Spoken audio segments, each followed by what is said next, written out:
नमस्कार, हिमाचल समाचार में आपका स्वागत है। आज के मुख्य समाचार। हिमाचल प्रदेश विधानसभा के शीतकालीन सत्र में मुख्यमंत्री ने किया राष्ट्रीय ई-विधान एप्लीकेशन का शुभारंभ। मुख्यमंत्री ने आज धर्मशाला के तपोवन परिसर में पत्रकारों से की अनौपचारिक बातचीत। और अब समाचार विस्तार से। मुख्यमंत्री ठाकुर सुखविंदर सिंह सुक्खू ने आज धर्मशाला के तपोवन में हिमाचल प्रदेश विधानसभा के शीतकालीन सत्र में राष्ट्रीय ई-विधान एप्लीकेशन को लॉन्च किया। इस अवसर पर मुख्यमंत्री ने कहा, ई-विधान प्रणाली से हम प्रदेश स्तर पर थे, लेकिन आज राष्ट्रीय ई-विधान एप्लीकेशन को अपनाकर हम राष्ट्र स्तर पर चले गए हैं। आज हमारी विधानसभा की कार्यप्रणाली राष्ट्रीय स्तर पर भी देखी जा सकेगी। अब प्रदेश का कोई भी नागरिक हमारी विधानसभा की कार्रवाई ऑनलाइन कहीं भी देख सकता है। विधानसभा द्वारा पारित किए गए बिलों, राज्यपाल महोदय के अभिभाषण तथा विधानसभा में प्रस्तुत किए जाने वाले बजट को राष्ट्रीय स्तर पर देख भी सकते हैं तथा उसका अध्ययन एवं मूल्यांकन भी कर सकते हैं। अभी हाल ही में एक सप्ताह पहले हमारी सरकार ने अपने 2 वर्ष का कार्यकाल पूर्ण किया तथा इन 2 वर्ष के कार्यकाल में हमने योजनाबद्ध तरीके से विकासात्मक कार्य करने की भरपूर कोशिश की है। हमने गरीबों के उत्थान तथा प्रदेश को नशा मुक्ति दिलाने के लिए अथक प्रयास किए हैं। हमारी सरकार ने प्रदेश के लोगों के साथ गारंटियों के साथ किए गए वादों को पूरा करने की भी कोशिश की है, जिसमें से 80% वादे हम पूरे कर चुके हैं। अभी 3 वर्षों का समय बाकी है। शेष गारंटियां 100% इन वर्षों में पूरा कर दिखाएंगे तथा आप लोगों को आश्वस्त करना चाहता हूं, सिर्फ गारंटियां ही नहीं, हम अन्य क्षेत्रों में भी आगे बढ़ते नजर आएंगे। मैं माननीय प्रधानमंत्री को डिजिटल इंडिया की परिकल्पना वन नेशन वन एप्लीकेशन की सराहना करता हूं। इसके लागू होने से पूरा राष्ट्र एवं एक पटल पर होगा तथा हम एक दूसरे राज्यों की कार्यप्रणाली, कार्यकुशलता तथा निर्णय क्षमता को जान पाएंगे। मुझे पूर्ण विश्वास है कि जैसे हमने ई-विधान प्रणाली को अपनाया, वैसे ही नेवा को भी अपनाएंगे तथा इसकी कामयाबी का मार्ग प्रशस्त करेंगे। मैं आधिकारिक रूप से नेवा के शुभारंभ की घोषणा करता हूं। मुख्यमंत्री ठाकुर सुखविंदर सिंह सुक्खू ने आज धर्मशाला के तपोवन में पत्रकारों से अनौपचारिक बातचीत करते हुए कहा, आज भारतीय जनता पार्टी ने नियम 67 के तहत काम रोको प्रस्ताव लाया और काम रोको प्रस्ताव किस चीज का लाया कि भ्रष्टाचार पर सरकार चर्चा करे।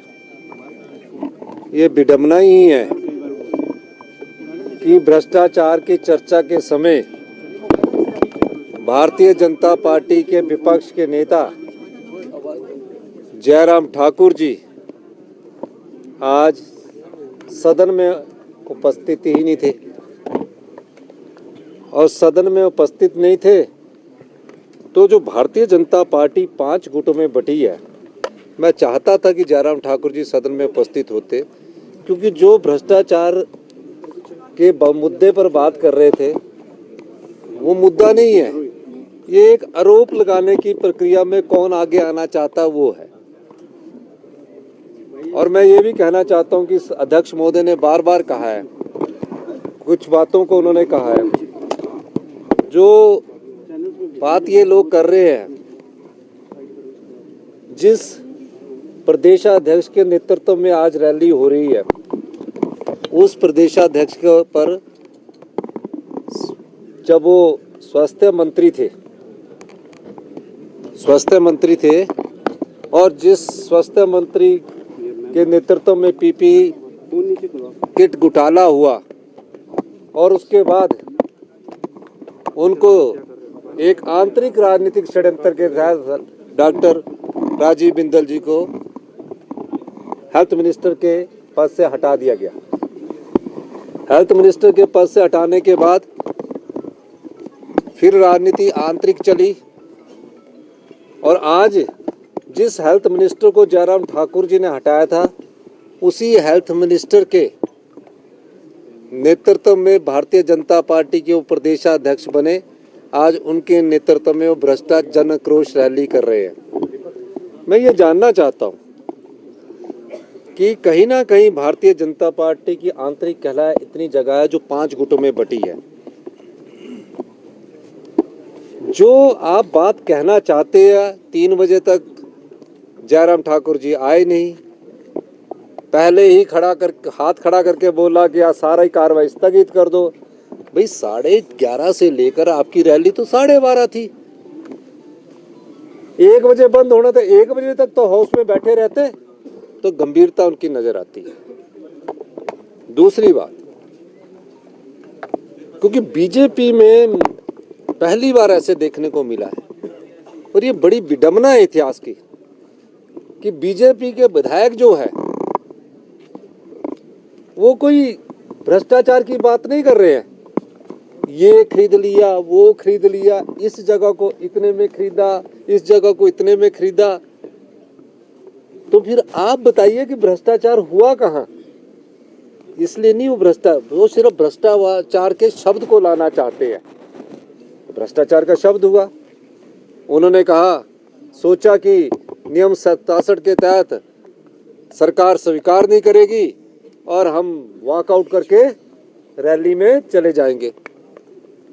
मैं तो खुद कई दिनों से कह रहा था, पिछले कल की भी मेरी न्यूज़ देख लेना, कि मैं चाहता हूं कि भ्रष्टाचार के मुद्दे पर ये सरकार चर्चा करे।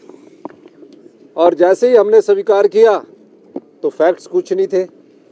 जंगल कट रहे हैं, माइनिंग हो रही है, ये हो रहा है। ये तो आप गवर्नर एड्रेस को संबोधित कर रहे हैं।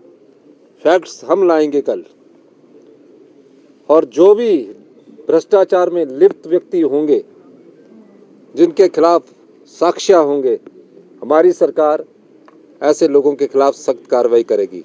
हिमाचल समाचार देखने के लिए सब्सक्राइब करें यूट्यूब चैनल हिमाचल समाचार, लाइक करें Facebook page information and public relations department Himachal Pradesh और सीएमओ हिमाचल, फॉलो करें x@DPRHP और सीएमओ हिमाचल, फॉलो करें इंस्टाग्राम @DIPR हिमाचल और सीएमओ हिमाचल, विजिट करें वेबसाइट www.himachalpr.gov.in। इस अंक में इतना ही, कल फिर होगी मुलाकात। दीजिए इजाजत, नमस्कार।